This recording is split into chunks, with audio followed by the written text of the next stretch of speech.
what it is, what's happening. So since I've been a little jammed up in the shop with side work, this thing, I'm waiting on the camshaft. I won't have it till next week. I really don't feel like pushing the truck out of the shop. So the weather's been actually decent. I started working on a car right outside the door there, and boom, wrong parts for it too. It's just been a way of the week. Unfortunately, I did not bring the parts to this job. The customer bought all of his own parts, and it's got the wrong camshaft. So as you can see, it sits there apart. I'd rather not push it outside and have this thing outside in elements anyway. So I had a wrecked Ford Focus that just pretty much needed a radiator, AC condenser, and a bunch of plastic pieces. And the AC condenser is wrong, so I'll have one tomorrow afternoon.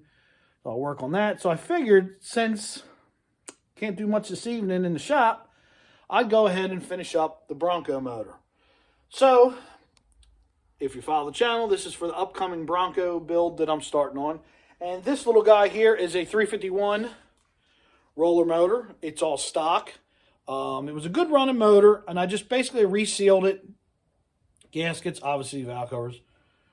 Painted up, new water pump, time chain, oil pump. You know, resealed it. New motor mounts. Got all new exhaust studs on it. Had to drill out a couple broken bolts in the heads where the manifolds bolt up. Typical 5/8 problems. But now this motor is ready to go in the truck. So now I just need to get the truck in here, and I'll be able to yank the motor out. And like I said before, I'll bring you guys along on pulling the motor out, setting this motor in. This thing's complete because I pulled it out of a running truck. It was a 96 as well. So I have a full harness. Everything's there. The only thing I need off the other motor is I need the fuel rail. This fuel rail got damaged, I guess, when I pulled it out of the other truck. So since the other truck runs, and I know all the injectors in that Bronco are good, I'm going to use the injectors and the fuel rail on this motor.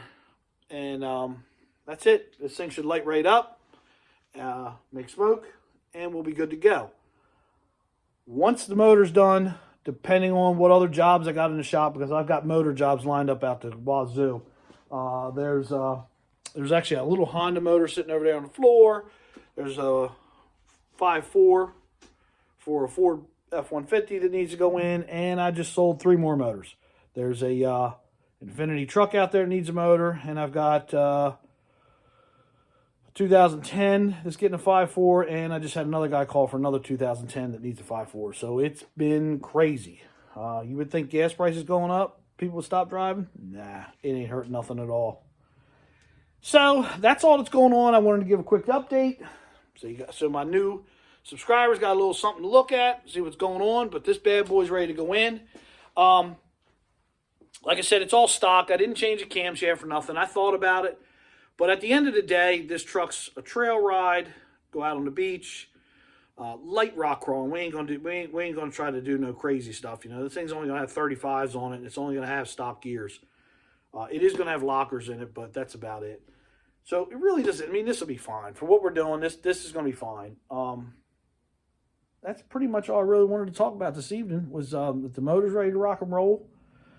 There's a whole stack of parts sitting underneath the front of Project X over here that ain't been touched in months. But for the Bronco, there is all new towers, front shock towers. There's a great big trans cooler I'm going to put in it. Rear shackles, a bunch of the brake parts, stuff like that for the truck itself. And once I get it in here, I'll start banging away at it.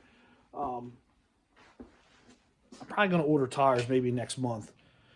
Maybe I'll have it ready to set on the ground. We'll see. I just got so much work in here to do. It's just hard to keep up. And I don't know if you guys really are interested in seeing me put a camshaft and lifters in a boring LS. I find these boring. Although this is a 5.3 with aluminum block. But it's got that management system where it shuts the cylinders down, all that. It is what it is. So look, holler at your boy. Keep it real. And I'll catch you on the next one.